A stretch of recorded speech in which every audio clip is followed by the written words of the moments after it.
তুমি নির্মল করো মঙ্গল করে মলিন মর্ম মুছায়ে। তুমি নির্মল করো মঙ্গল করে মলিন মর্ম মুছায়ে। তব পূর্ণ কিরণ দিয়ে যাক মোর মোহ কালিমা ঘুচায়ে মলিন মর্ম মুছায়ে। তুমি নির্মল করো মঙ্গল করো মলিন মর্ম মুছায়ে।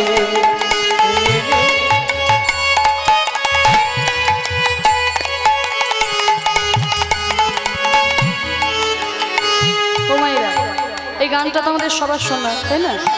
ছোটবেলা থেকে কিন্তু আমরা এই গানগুলো শুনে শুনে বড় হয়েছি, সবার মুখস্থ এই গান। কিন্তু আমরা বাঙালি হলে কি হবে, এখন আবার বেশিরভাগ বাঙালি বাংলা কথার মানে বোঝে না। বাঙালি এখন ইংরেজি কথার মানে ভালো বোঝে, বাংলার মানে বোঝে না। বিশেষ করে সাহিত্যের বাংলা, যেগুলো সংস্কৃত থেকে বাংলায় এসেছে, সেগুলো তো আরোই বুঝতে পারি না। তা আমি একটু ব্যাখ্যাটা তোমাদেরকে করে দিচ্ছি, যাতে পরে যখন এই গানটা শুনবে প্রত্যেকটা কথা যেন হৃদয়ে গাঁথা থাকে। বলছে তুমি নির্মল করো, নির্মল করা মানে পরিষ্কার করা, মঙ্গল করে, কর মানে হাত। তোমার মঙ্গলময় হাত দিয়ে তুমি পরিষ্কার করো। কি পরিষ্কার করবে? মলিন মর্ম মুছায়। মলিন মানে ময়লা, মর্ম মানে অন্তর। আমার এই ময়লা মনকে, আমার এই ময়লা অন্তরটাকে তোমার মঙ্গলময় হাত দিয়ে তুমি পরিষ্কার করে দাও ঠাকুর। আমি শুনেছি তুমি নাকি মঙ্গলময়, তা তুমি যদি মঙ্গলময় হবে, সকালে সূর্য ওঠার আগেই যেমন চারিদিকটা আলো হয়ে যায়, ঠিক তেমনি তুমি আমার হৃদয় আকাশে উদিত হওয়ার আগেই যেন আমার হৃদয় থেকে অজ্ঞানতার অন্ধকার দূর হয়ে যায় ঠাকুর। তব পুণ্য কিরণ দিয়ে যাক মোর মোহ কালিমা ঘুচায়।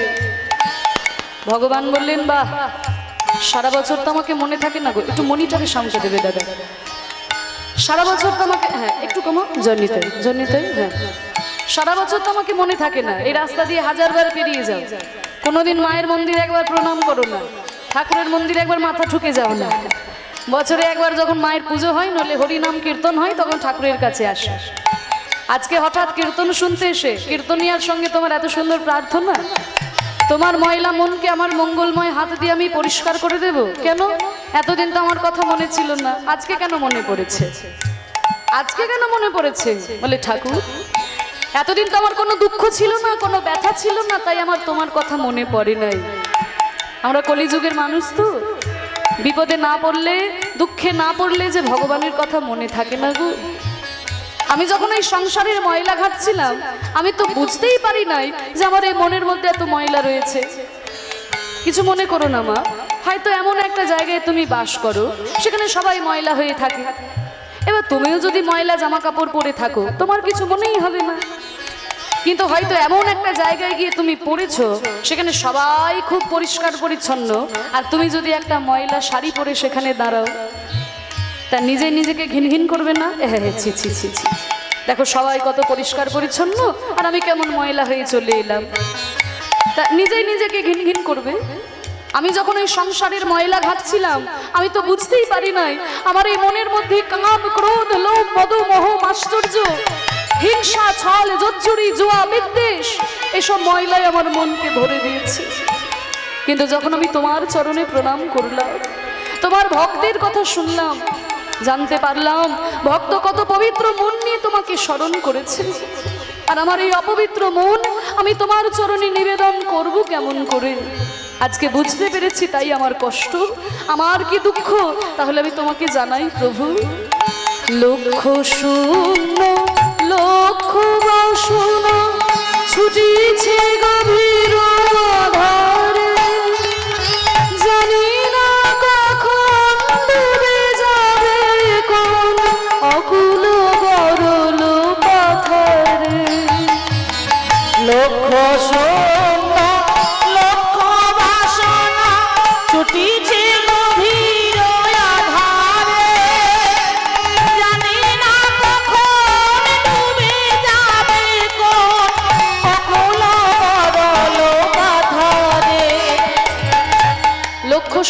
লক্ষ্য বাসনা। দুটো লক্ষ্য বলা হচ্ছে, দুটো লক্ষ্যের বানান আলাদা, মানেও আলাদা। লক্ষ্য বানান কি? এই যে বাচ্চারা বলো, বলো তো বাবু, লক্ষ্য বানান কি? বলো।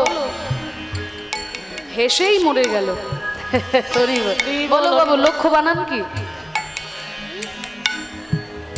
সর্বনাশ। পড়াশোনা করবো না বলে কীর্তন শুনতে এলাম। মানে পড়াশোনা করবে না বলে কীর্তন শুনতে এলাম। এইখানে দিদিমণি পড়া ধরছে। এত লজ্জা পেলে হবে? লক্ষ্য দুটো বানান, একটা হচ্ছে ল কয় মূর্ধন্য ষ, এটা হচ্ছে ল কয় মূর্ধন্য ষ জফলা। দুটো বানান আলাদা, মানেও আলাদা। ল কয় মূর্ধন্য ষ লক্ষ্য মানে 100,000, আর ল কয় মূর্ধন্য ষ জফলা লক্ষ্য মানে উদ্দেশ্য। যদি বলে তোমার জীবনের লক্ষ্য কি, তাহলে সেটা জফলা হয়ে যায়। আর যখন 100,000-এর কথা বলা হয় তখন শুধু ল কয় মূর্ধন্য ষ। তা প্রথমটা হচ্ছে জফলা, বলছে লক্ষ্য শূন্য, মানে আমার জীবনের কোনো লক্ষ্য নাই। এই জায়গায় যে আমাকে পৌঁছতে হবে, এই কর্ম আমাকে করে যেতে হবে জীবনে, এই লক্ষ্য আমার নাই। কিন্তু লক্ষ্য বাসনা, লক্ষ্য লক্ষ্য আমার কামনা বাসনা। টাকা চাইছে, পয়সা চাইছে, গাড়ি বাড়ি চাইছে, ধন সম্পদ চাইছে। সবকিছু যখন হয়ে গেল মনে মনে ভাবছে ধুর বাবাই কোতুল ঘষা থেকে পড়ে থাকবে, ওই বোলপুরে গিয়ে আমি একটা শান্তিনিকেতনে একটা বাড়ি বানাবো। যখন বলবো শান্তিনিকেতনে একটা বাড়ি হয়ে গেল, কিছুদিন পরে ধুর বাবা এখানে ভালো লাগছে না, ছেলে মেয়ে ঠিক পড়াশোনা হচ্ছে না, কলকাতাতে গিয়ে একটা ফ্ল্যাট কিনবো।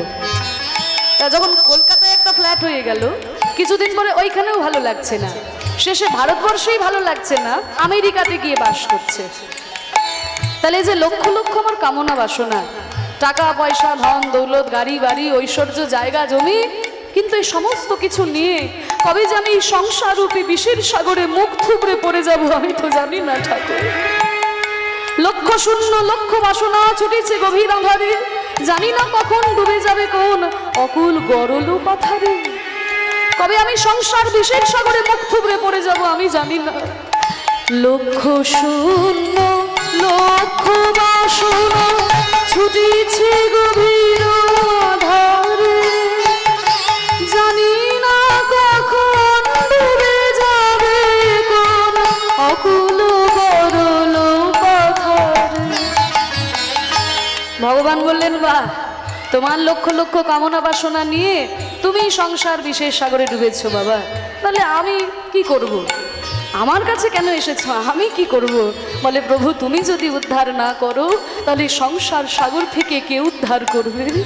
প্রভু বিশ্ব বিপদ হন্তা, তুমি দাঁড়াও রুধিয়া পন্থা তব শ্রীচরণ তলে নিয়ে এসো মোর মত বাসনা ঘুচায়। প্রভু বিশ্ব বিপদ হন্তা, তুমি দাঁড়াও রুধিয়া পন্থা। আমি শুনেছি তুমি নাকি জগতের পিতা, তুমি নাকি বিশ্বের পিতা। তাহলে তুমি যদি জগতের পিতা হও তাহলে তো তুমি আমারও পিতা। তাহলে মনে করুন এই জগতের কোনো সন্তান সাঁতার জানে না, জলে নেমে পড়েছে, দূর থেকে দাঁড়িয়ে নানানজন নানান কথা বলবে। কেউ কেউ বলবে, এই ছেলে সাঁতার জানিস না তো জলে নেমেছিস কেন? কেউ কেউ বলবে, ছেড়ে দাও ছেড়ে দাও। পরের ছেলে পরমানন্দ, যত উচ্ছন্নে যাবে ততই আনন্দ। নানানজন নানান কথা বলবে, কিন্তু এমন সময় ছেলেটার বাবা যদি রাস্তা দিয়ে পেরিয়ে যায়, সে কি কথা বলতে পারবে যে সাঁতার জানিস না তো জলে নেমেছিস কেন? তাহলে বাবা কি করবে? প্রাণপণ চেষ্টা করে জলের মধ্যে নেমে সন্তানকে তার কোলে তুলে নেবে। তাহলে প্রভু তুমি তো জগতের পিতা, তুমি তো বিশ্বের পিতা, তাহলে তুমি যদি জগতের পিতা হয়ে আমাকে উদ্ধার না করো তবে এই সংসার রূপী বিষের সাগর থেকে আমাকে কে উদ্ধার করবে? নিতাই গৌর হরি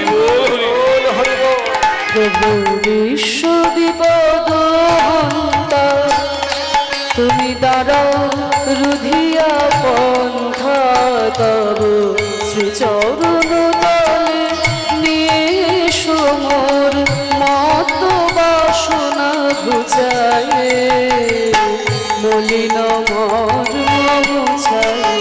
তুমি নির্মল করো মঙ্গল করে, মলিন মর্ম মুছায়ে। নির্মল করো মঙ্গল করে, মলিন মর্ম মুছায়ে।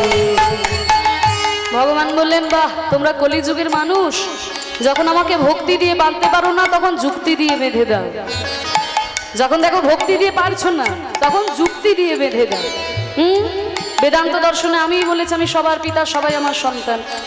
ঠিক আছে, আমি না হয় তোমাদের বাবা, তোমরা যখন আমাকে বাবা বলেছো আমি তো তোমাদের উদ্ধার করবই, কিন্তু তোমরা যে আমাকে বাবা বলছো, বাবার খোঁজ খবর রেখেছো? কি গো, বাবা বললে তো বাবার খোঁজ খবর রাখতে হয়। আমার খোঁজ খবর রেখেছো? বলে হ্যাঁ ঠাকুর রেখেছি। রেখেছো? হ্যাঁ। আমি কোথায় থাকি তোমরা জানো? ও বাবা, জানবো না? এই তো কীর্তন শুনে শুনে সব মুখস্থ করেছি। কোথায় থাকি বলো? এই তো রামচন্দ্র থাকে অযোধ্যায়, কৃষ্ণ থাকে বৃন্দাবনে, মহাপ্রভু রয়েছে নবদ্বীপে, জগন্নাথ রয়েছে পুরীধামে। আরো শুনবে তুমি? আছো অনুলয়নীলে চিরনভনীলে ধুধারসলীলে অহনে, আছো বিগপিলতায় জলদের গায়, শশী তারকায় তপনে। আচরণ লয় নীলে চিরনভনীলে ধরা শরীরে গহনে, আচরিত বিলতায় জলদের গায়, শশী তারকায় তপনে। আচ্ছা, অনল অনিলে, অনল মানে আগুন, অনিল মানে বাতাস। তাহলে আগুনেও আছো, বাতাসেও আছো, চির নভনীলে মানে আকাশের ওই চির নীলেও তুমি আছো, ভূধর মানে পর্বতেও আছো, সলিল মানে জলের মধ্যেও রয়েছো, গহনে মানে জঙ্গলের মধ্যেও তুমি আছো।